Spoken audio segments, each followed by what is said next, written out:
স্বচ্ছতার একটা আলাদা গুরুত্ব আছে। যদি আপনি নিজেকে স্বচ্ছ রাখেন তাহলে আপনার নিজেরও ভালো লাগবে, সামনের ব্যক্তিরও ভালো লাগবে, একটা অন্যরকম প্রভাব পড়বে। কিন্তু একজন শ্রেষ্ঠ ব্যক্তি কিভাবে হয়ে ওঠা সম্ভব? যার মধ্যে গুণ আছে, শিক্ষা আছে, শুভ চেতনা আছে, যিনি সৎকর্ম করেন। কিভাবে হব সেই ব্যক্তি যার মধ্যে জ্ঞান আছে? শুধুমাত্র স্বচ্ছ থাকলে তো তা হওয়া সম্ভব নয়।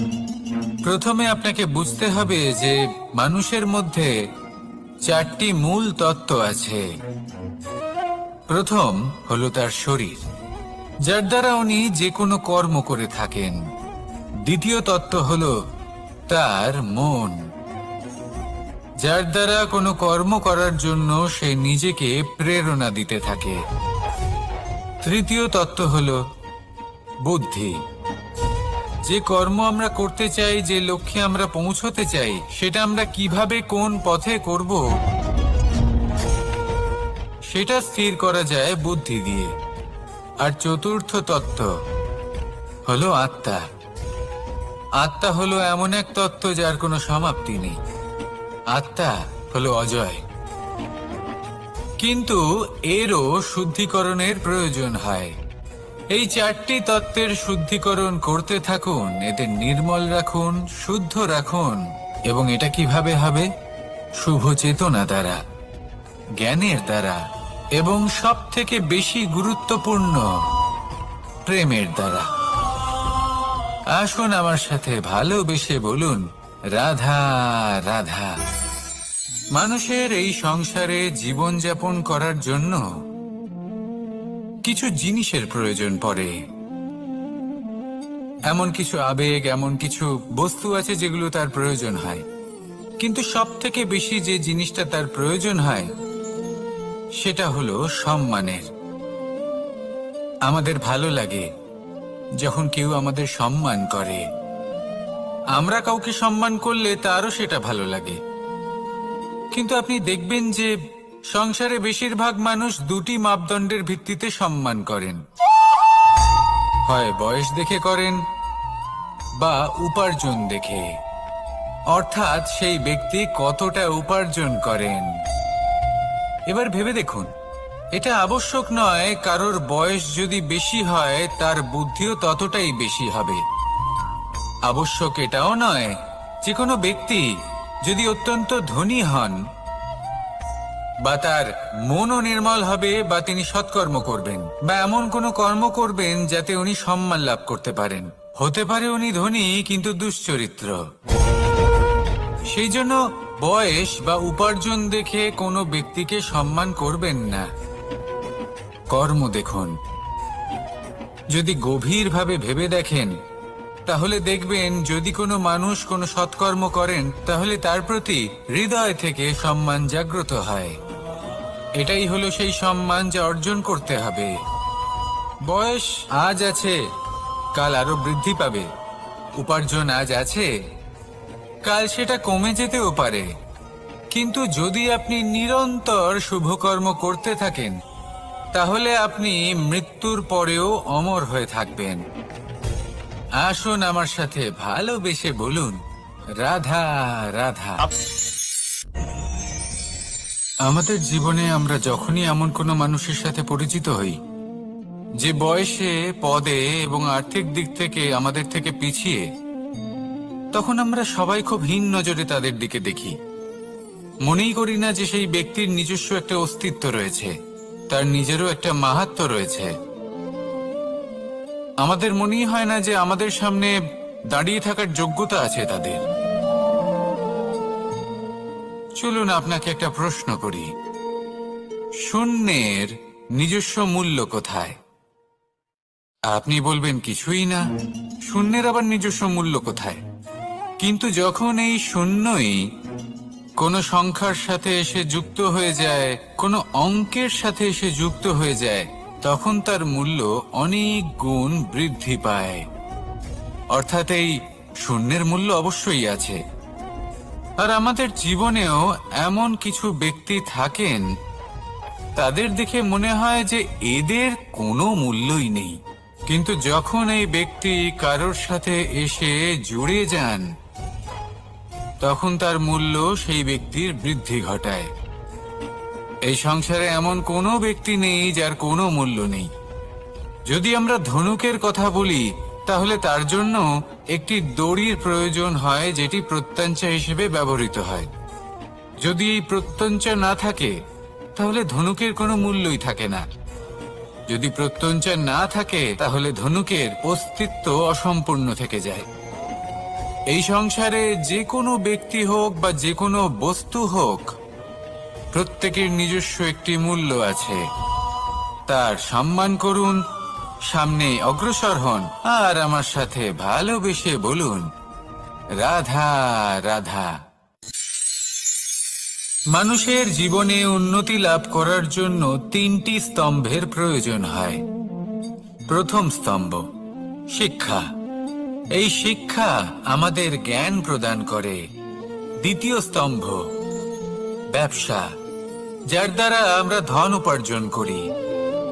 তৃতীয় স্তম্ভ হলো আমাদের ঈশ্বর, আমাদের ইষ্ট। এনার সাথে যদি আমরা জুড়ে থাকতে পারি, তাহলে এমন একটা মানসিক বল আপনি লাভ করবেন, যেটা এই সংসারে আর কোথাও পাওয়া সম্ভব নয়। কিন্তু মানুষ অনেক সময় জীবনে এই 3টি স্তম্ভ লাভ করা সত্ত্বেও সামনে অগ্রসর হতে পারেন না। তখনও জীবনে কঠিন পরিস্থিতি আসতেই থাকে। এমনটা ঠিক কেন হয়? কারণ সে জীবনে এই 3টি স্তম্ভ লাভ করে নেয়, জীবনে প্রয়োগও করে, কিন্তু তার ভিতের কথা সে ভুলেই যায়। যেমন প্রথম স্তম্ভ অর্থাৎ শিক্ষা।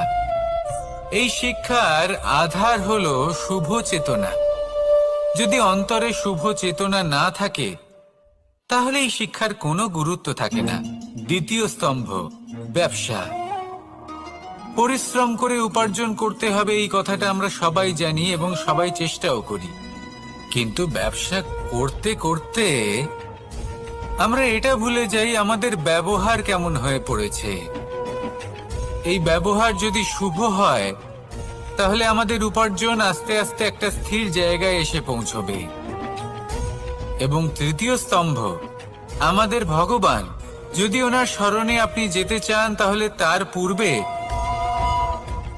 নিজের মা বাবাকে সেবা করুন, তাদের যত্ন করুন, তাদেরকে ভালোবাসুন, কারণ ওনারাই হলেন এই সংসারে আপনার সব থেকে বড় ইষ্ট। তাহলে 3 স্তম্ভের সাথে সাথে তাদের আধারকেও নিজের জীবনে প্রাধান্য দিন। কোনো সমস্যা আসবে না, জীবনে একের পর এক উন্নতি করবেন এবং এই মন প্রসন্ন হয়ে বলবে, রাধা রাধা।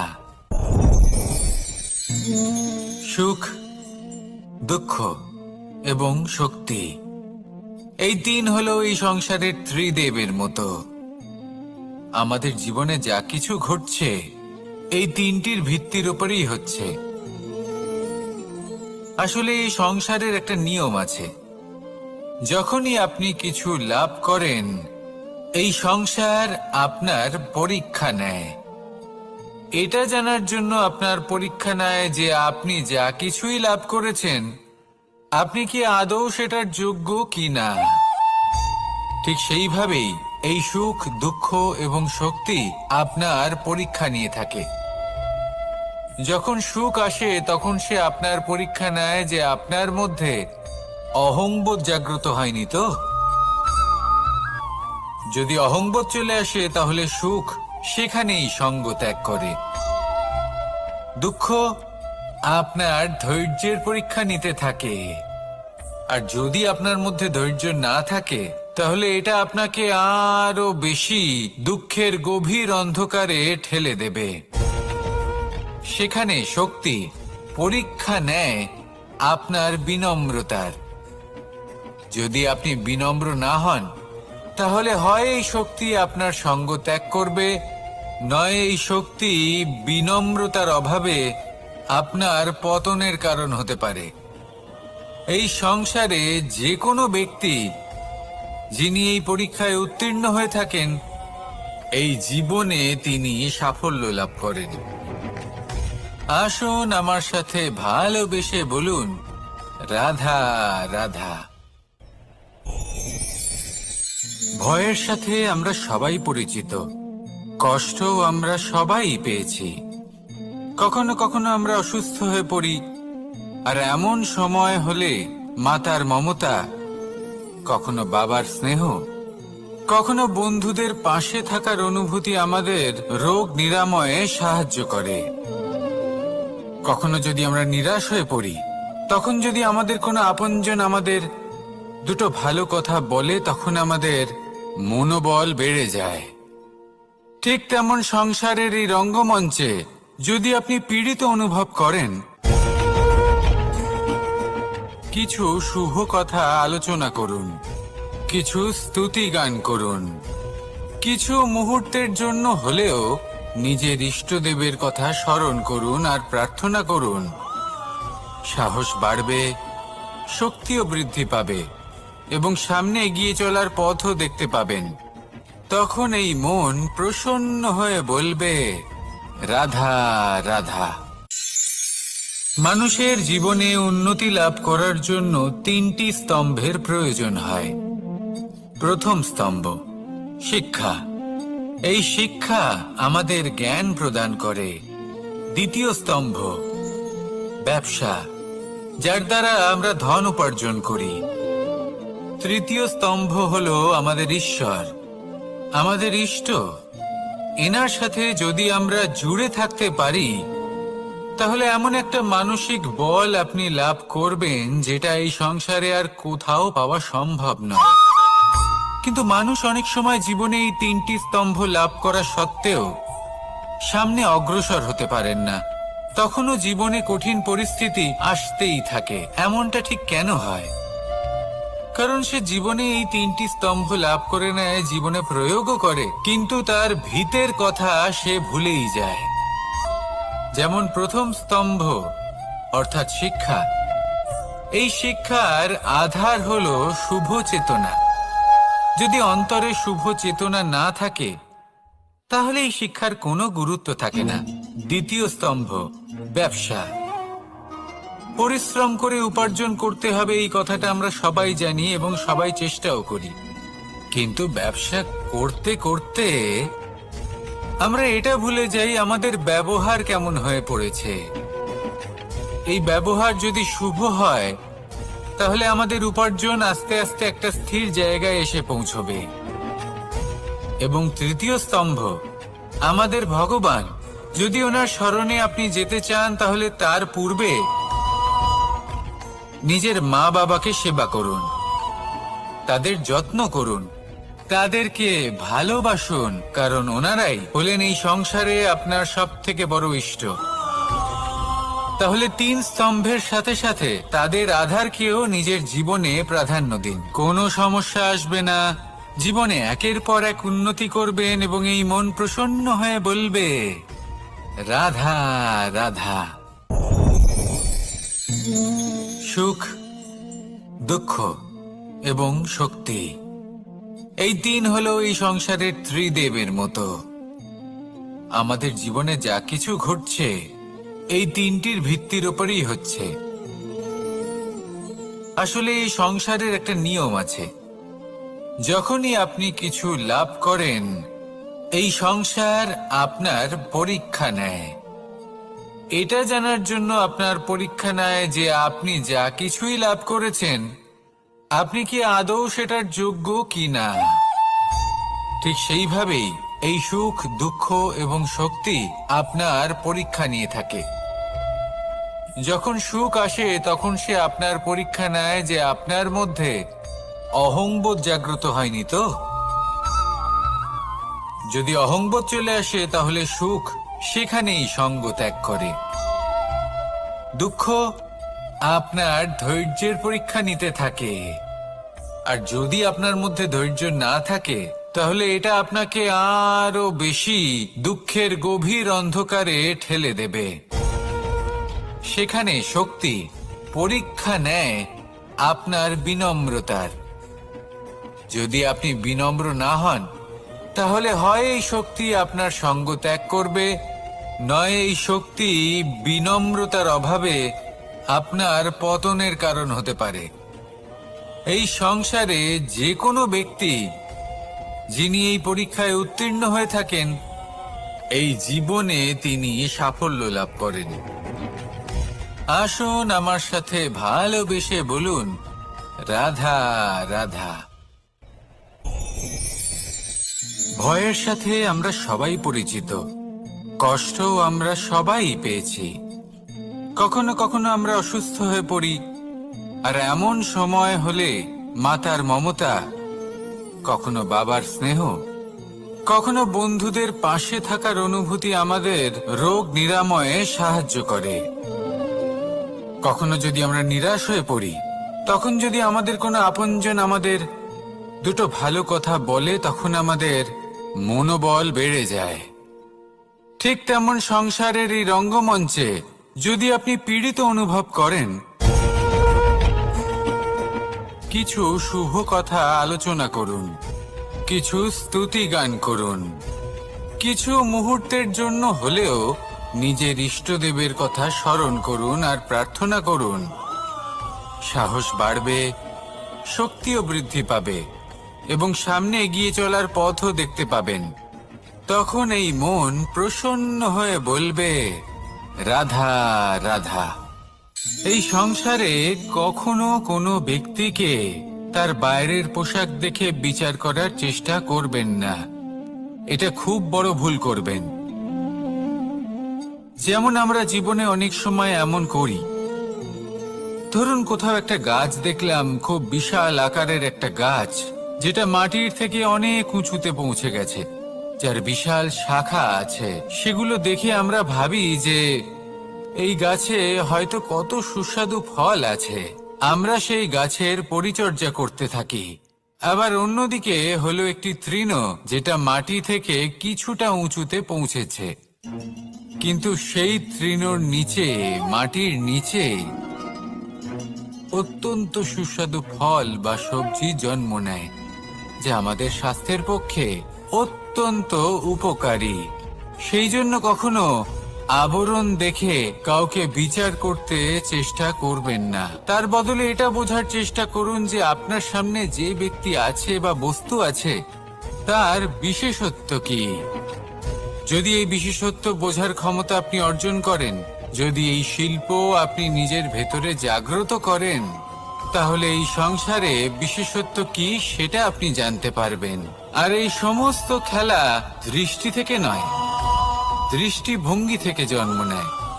দৃষ্টিভঙ্গি সবসময় শুভ রাখুন আর আমার সাথে ভালোবেসে বলুন, রাধা রাধা। যখন আমরা কোনো বনে প্রবেশ করি,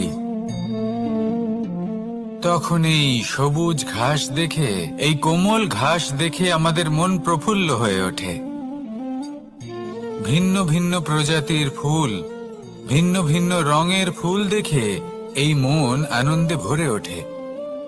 এখানে শিশুরা আনন্দ লাভ করে, বড়রা ভোজন গ্রহণ করেন, কথাবার্তা বলেন, হাঁটাহাঁটি করে বেড়ান।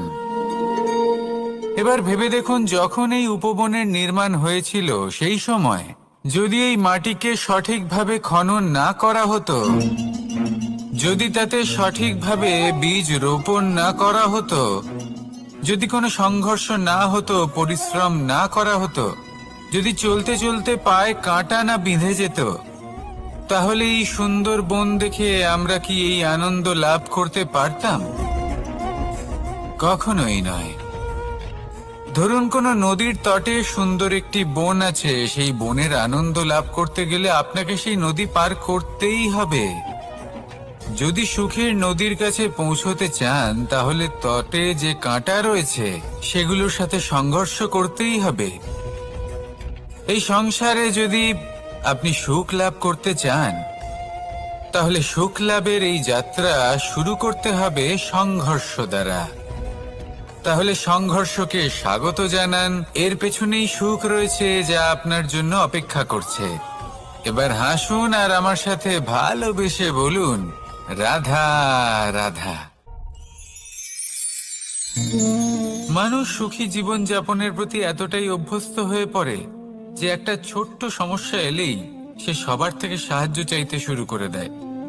সে সাহায্য লাভও করে এবং সেই সংকট থেকে সে বেরিয়েও আসে। কিন্তু এই সাহায্য কিছু মুহূর্তের, আর কিছু মুহূর্তের হলো এই দুঃখ। এই 2 মুহূর্তের সাহায্যের জন্য আজীবন আপনি তার কাছে ঋণী হয়ে থাকেন। আর মানবিকতার খাতিরে আপনার মনে কৃতজ্ঞতা জেগে ওঠে, আর সেই কৃতজ্ঞতা বোধ হলো যে আপনি কখনো সেই ব্যক্তিকে ছাপিয়ে যেতেই পারবেন না। সেই জন্য জীবনে সবসময় চেষ্টা করবেন নিজেকে প্রস্তুত রাখতে, সেই সব সমস্যার জন্য, সেই সব বাধার জন্য যেগুলো আপনার জীবনে আসতে পারে। ততক্ষণ সাহায্য চাইবেন না যতক্ষণ না অন্য কোনো পথ না থাকছে। সাহায্য চাওয়া অনুচিত নয়, কিন্তু সাহায্য চাইলে এবং সাহায্য পেলে আপনি আজীবন কৃতজ্ঞ এবং ঋণী হয়ে থাকবেন। আর তারপর একদিন আপনি পরিবর্তন দেখতে পাবেন যে কিভাবে আপনি ছোট ছোট সমস্যার জন্য সাহায্য না চেয়ে বড় বড় সমস্যার সম্মুখীন হতে প্রস্তুত হয়ে গেছেন। এটাই হলো সংসারের নীতি। এটাই পালন করুন আর আমার সাথে ভালোবেসে বলুন, রাধা রাধা। আপনি কখনো কাউকে পর্বতে আরোহণ করতে দেখেছেন? বা আপনি কখনো নিজে কোনো পর্বতে আরোহণ করেছেন? করে থাকলে আপনি এই বিষয়ে অবশ্যই জানবেন যে যখন আমরা শিখরের দিকে এগোই, ওপরের দিকে এগিয়ে চলি, তখন আমাদের একটু ঝুঁকে পথ চলতে হয়। তখনই আমরা সেই পর্বত আরোহণ করতে পারি। কিন্তু যে ব্যক্তি নিচের দিকে ফিরে আসছেন, তিনি কিন্তু ঝুঁকে চলেন না, তিনি দৃঢ়ভাবে সোজা হয়ে নিচে নামেন। এই ভারসাম্য বজায় রাখার এই খেলাতে সংসারের একটা সার লুকিয়ে রয়েছে। যদি আপনিও জীবনে উঁচুতে উঠতে চান, শিখরে পৌঁছতে চান, তাহলে আপনাকেও নত হয়ে বিনম্র হয়ে সামনে এগোতে হবে। সেখানে যদি আপনি বুক চিতিয়ে উদ্ধতভাবে অহংকার বোধ নিয়ে চলতে থাকেন, সেখান থেকেই আপনাকে নিচে নামতে হবে। কোনো ব্যক্তি তার বিনম্র স্বভাব দেখেই বোঝা যায় যে সেই ব্যক্তি সাফল্যের শিখর দেশে আরোহণ করছে নাকি নিচে তথা খাদের দিকে যাত্রা করছে। তাই সবসময় বিনম্র থাকুন, শ্রেষ্ঠ কর্ম করুন, পরিশ্রম করুন, আর আমার সাথে জড়িত নিদ্রা মানুষের জীবনের একটা অত্যন্ত গুরুত্বপূর্ণ সুখ এবং প্রয়োজনীয়তাও। দেখতে গেলে এই সংসারের প্রত্যেক পশু পাখি, প্রত্যেক জীব অবশ্যই নিদ্রা প্রাপ্ত করেন, কিন্তু মানুষ, যার মধ্যে বিচার বিবেচনা করার শক্তি অন্যদের থেকে অনেক বেশি, তার কিন্তু ঘুমের কিছু সমস্যা অবশ্যই হয়। কি বলেন? তাই তো। এবার এর কারণ কি? চিন্তা। এবার চিন্তা আমাদের সবার জীবনে আছে। আমরা সকলে জানি যে চিন্তা কখনো আমাদের সাহায্য করে না, তাও আমাদের জীবনে আছে। কেন? চিন্তার মাধ্যমে কি কখনো কোনো সমস্যার সমাধান হয়েছে? অর্থের চিন্তা করলে কি অর্থ লাভ হয়? ভবিষ্যতের চিন্তা করলে কি ভবিষ্যৎ ঠিক হয়ে যায়? স্বাস্থ্যের চিন্তা করলে কি স্বাস্থ্য নিজে থেকেই ঠিক হয়? হয় না। তাহলে এই সব কিছু থেকে আমাদের একটা ছোট্ট শিক্ষা অবশ্যই লাভ করা উচিত। আপনিও আপনার কাঁধ থেকে চিন্তার এই বোঝা নামিয়ে ফেলুন। আর ইচ্ছে, এই সব ইচ্ছে একত্রিত হয়ে আমাদের মনে চিন্তা উৎপন্ন করে। তাই এই চিন্তাগুলিকে ত্যাগ করুন। প্রকৃতির প্রেমের উপর বিশ্বাস রাখুন। মনে রাখবেন, যিনি চিন্তা মুক্ত হবেন তিনি চিতা মুক্ত হবেন। সুখের নিদ্রা প্রাপ্ত করুন, আর নিদ্রায় যাবার আগে আমার সাথে ভালোবেসে বলুন, রাধা রাধা। মহাদেব, সেই দেবতা যিনি মহান, যাকে দেবতাদের দেবতা বলা হয়, যিনি হলেন আমার আরাধ্য। কখনো আপনার মনে এই প্রশ্ন এসেছে যে শিবকেই কেন মহাদেব বলা হয়? অন্য কোনো দেবতাকে কেন বলা হয় না? সেই কারণে, কারণ মহাদেবের মধ্যে, ওনার মধ্যে এমন এক বিশেষ গুণ রয়েছে যা অন্য কারণ নেই। তা হলো নিঃস্বার্থ হয়ে মানুষের সেবা করা। যদি প্রয়োজন পড়ে, যদি সৃষ্টির পথে বিনাশের কালো মেঘ ছেয়ে থাকে, তখন নিজের প্রাণের চিন্তা না করে হলাহল পান করার জন্য প্রস্তুত থাকেন মহাদেব। আর এই অদ্বিতীয় ত্যাগের জন্যই শিবকে মহাদেব বলে ডাকা হয়। এবার যদি কোনো মানুষও নিঃস্বার্থ ভাবনার দ্বারা নিজেকে অর্পণ করে দেয় এই জগতের কল্যাণের জন্য, মানুষের সেবার জন্য, তাহলে তিনিও মহাপুরুষ, মহামানব হতে পারেন। যদি কেউ অভুক্ত থাকেন, তাহলে নিজের থালা থেকে অর্ধেক খাবার তাকে দিয়ে দিন। যদি কেউ অসুস্থ হন, তাহলে তাকে সেবা করার, চিকিৎসা করার চেষ্টা করুন। এই জীবন শুধু নিজের জন্য নয়, অন্যদের প্রতি, সমস্ত সংসারের প্রতি উৎসর্গ করুন। যদি এইসব মানুষ শিখে যান, তাহলে তিনি মহাদেবের পথে অগ্রসর হতে পারেন। যদি মানুষ নিঃস্বার্থ ভাবনার দ্বারা এই সংসারের সেবা করতে শিখে যান, তাহলে তিনি নিশ্চিত রূপে মহামানব অবশ্যই হতে পারবেন। আসুন আমার সাথে ভালোবেসে বলুন, রাধা রাধা। স্বর্ণ, হিরে, মুক্ত, মানিক, এই সব কিছুকে আগে পাথর বলা হতো। তাহলে এমন কি হলো যে এদের রত্ন বলা হয়? আর রত্ন তা বাস্তবে আসলে কি? এটা হলো সেই পাথর যাকে আগে আগুনের তাপ সহ্য করতে হয়েছে, পরখ করা হয়েছে, যাচাই করা হয়েছে, এদের কাটার চেষ্টা করা হয়েছে, কিন্তু তারা কখনোই নষ্ট হয়নি, বরং তারা আরো উদ্ভাসিত হয়েছে, আরো উজ্জ্বল হয়েছে, এই সংসারে আরো প্রকাশ ছড়িয়ে দিয়েছে। সেই জন্য এরা হলো এত অমূল্য, সেই জন্য এরা হলো বহুমূল্য, সেই জন্য এদের রত্ন বলা হয়।